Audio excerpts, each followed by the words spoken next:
السلام علیکم ناظرین، آج کی اس ویڈیو میں آپ کے ساتھ شیئر کروں گا حجاج بن یوسف کی اصلیت اور اس کی دردناک موت۔ تو آئیے شروع کرتے ہیں، لیکن ویڈیو کو سٹارٹ کرنے سے پہلے آپ سے التماس ہے ہمارے اس چینل کو سبسکرائب کر دیں اور ہماری اس ویڈیو کو لائک کر دیں۔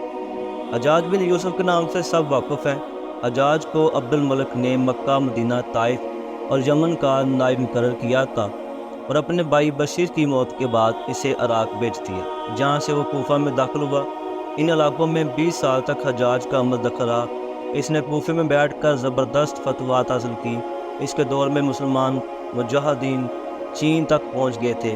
حجاج بن یوسف نے قرآن پاک پر اعراب لگوائے۔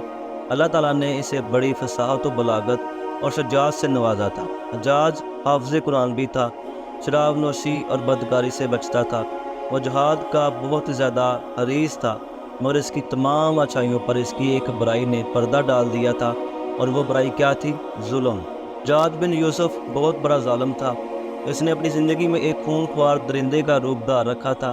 ایک طرف موسیٰ بن نصیر اور محمد بن قاسم کفار کی گردنیں اڑا رہے تھے، اور دوسری طرف وہ خود اللہ کے بندوں، اولیاء اور علماء کے خون سے ہولی کھیل رہا تھا۔ حجاج نے 1,20,000 انسانوں کو قتل کیا، اور اس کے جیل خانوں میں ایک ایک دن میں 80,000 قیدی ایک وقت میں رہے، جن میں سے 30,000 عورتیں تھیں۔ اس نے جو آخری قتل کیا وہ عظیم تابعی اور زاہد و پارہ انسان حضرت سعید بن جبیر رضی اللہ تعالیٰ عنہ کا قتل تھا۔ انہیں قتل کرنے کے بعد حجاج پر وحشت سوار ہو گئی تھی۔ وہ نفسیاتی مریض بن گیا تھا۔ حجاج جب بھی سوتا، حضرت سعید بن جبیرہ اس کے خواب میں آ کر اس کا دامن پکڑ کر کہتے: اے دشمن خدا، تم نے مجھے کیوں قتل کیا؟ میں نے تمہارا کیا بگاڑا تھا؟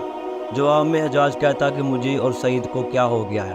اس کے ساتھ حجاج کو وہ بیماری لگ گئی، ذمہری کہا جاتا ہے اسے۔ اس میں سخت سردی کلیجے سے اٹھ کر سارے جسم پر چھا جاتی تھی۔ وہ کانپتا تھا۔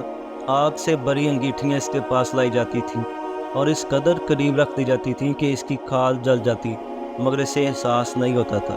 حکیموں کو دکھانے پر انہوں نے بتایا کہ پیٹ میں سرطان بنے ہیں۔ ایک طبیب نے گوشت کا ٹکڑا لیا اور اسے دھاگے کے ساتھ باندھ کر حجاج کی حلق میں اتار دیا۔ تھوڑی دیر بعد دھاگے کو کھینچا تو اس گوشت کے ٹکڑے کے ساتھ بہت سارے کیڑے لپٹے ہوئے تھے۔ حجاج جب مادی تدبیروں سے مایوس ہو گیا تو اس نے حضرت حسن بصری رحمۃ اللہ علیہ کو بلوایا اور ان سے دعا کی درخواست کی۔ وہ حجاج کی حالت کو دیکھ کر رو پڑے اور فرمانے لگے کہ میں نے تجھے منع کیا تھا کہ نیک بندوں کے ساتھ چھیڑ چھاڑ نہ کرنا، ان پر ظلم نہ کرنا، مگر تو باز نہ آیا۔ آج حجاج عبرت کا سبب بنا ہوا تھا۔ وہ اندر باہر سے جل رہا تھا، وہ اندر سے ٹوٹ پھوٹ چکا تھا۔ حضرت بن جبیر رضی اللہ تعالیٰ عنہ کی وفات کے 40 دن بعد ہی حجاج کی بھی موت ہو گئی تھی۔ دونوں کی اموات میں فرق تھا۔ ایک کو شہید کی موت نصیب ہوئی اور مرتے وقت ان کے چہرے پر نور اور مسکراہٹ تھی، لیکن حجاج جب دنیا سے جا رہا تھا تو وہ اندر باہر سے بھی جل رہا تھا، چہرے پر ندامت تھی، اسے اپنا ایک ایک ظلم یاد آ رہا تھا۔ میری اس ویڈیو کو لائک کر دیں، چینل کو سبسکرائب کر دیں۔ تھینک یو، اللہ حافظ۔